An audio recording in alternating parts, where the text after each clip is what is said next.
Pelaku tega jatuhkan jasad Nia ke tebing saat dibawa ke lokasi penguburan. Polisi melakukan reka ulang kasus pemerkosaan dan pembunuhan gadis penjual gorengan Nia Kurnia Sari di Kayu Tanam, Padang Pariaman, Sumatera Barat di tempat kejadian perkara, TKP. Reka ulang yang berlangsung pada Senin, tanggal 7 Oktober tahun 2024, menghadirkan tersangka tunggal, Is atau Indragon, 26. Proses rekonstruksi berlangsung sekira pukul 10.30 waktu Indonesia Barat, hingga pukul 16 waktu Indonesia Barat, prosesnya berlangsung di 8 TKP. Kapolres Padang Pariaman AKBP Ahmad Faisal Amir, mengatakan proses rekonstruksi diikuti oleh 680 personel, yang terdiri dari personel Polri, TNI, BPBD, Dishub dan Satpol PP Kabupaten Padang Pariaman. Proses rekonstruksi berjalan lancar.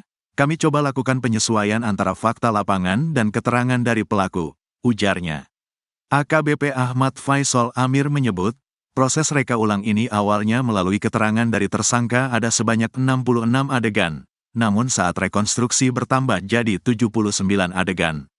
Adegan bertambah saat di TKP 2, lokasi tempat Indragon menghadang korban saat hendak berjalan pulang ke rumah. Ada penambahan karena ada detail baru saat proses reka ulang, ujar Kapolres. Meski ada detail baru selama proses rekonstruksi, Kapolres mengaku perlu melakukan pendalaman lagi bersama kejaksaan. Pendalaman ini bertujuan untuk memastikan apakah ada dugaan tersangka melakukan pembunuhan berencana, melanggar pasal 340 KUHP. Sementara Is atas perbuatan pemerkosaan dan pembunuhan yang ia lakukan, telah melanggar pasal 338 dan 285 KUHP. Dugaan adanya pembunuhan berencana masih perlu kami dalami, ujarnya. Pasal 340 KUHP diketahui mengatur tentang pembunuhan berencana, yaitu tindakan merampas nyawa orang lain dengan sengaja dan direncanakan terlebih dahulu. Pelaku pembunuhan berencana dapat diancam dengan hukuman mati, pidana penjara seumur hidup, atau pidana penjara paling lama 20 tahun. Dalam reka ulang ini polisi mengungkap ada sebanyak 8 tempat kejadian perkara, TKP. Adapun 8 TKP dimulai dari sebuah warung tempat tersangka melihat korban pertama kali dan membeli gorengan korban. Kapolres Padang Pariaman, Ahmad Faisal menyebut, Is berangkat dari warung lalu mengintai Nia yang sedang menjajakan gorengan keliling kampung.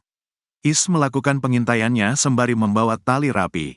Ia kemudian mencegat gadis malang tersebut saat melintasi jalanan sepi yang kelilingi semak dan kebun warga, berjarak ratusan meter dari rumah korban. Adegan berlanjut pada penyekapan korban. Is mencegat korban dengan memiting korban, lalu melumpuhkan korban dengan tali rapi. Lalu di TKP 3 tempat penemuan jilbab korban, tersangka menyeret korban sampai ke sebuah pondok di pemakaman umum yang menjadi TKP 4. Di TKP 4 baru tersangka Indragon melakukan pemerkosaan pada korban. Setelahnya di TKP 5 korban dijatuhkan ke tebing untuk dibawa ke lokasi penguburan. TKP 6 berada di lokasi penguburan korban, sedangkan TKP 7 di tempat tersangka mengambil cangkul serta TKP 8 di tempat tersangka membuang cangkul.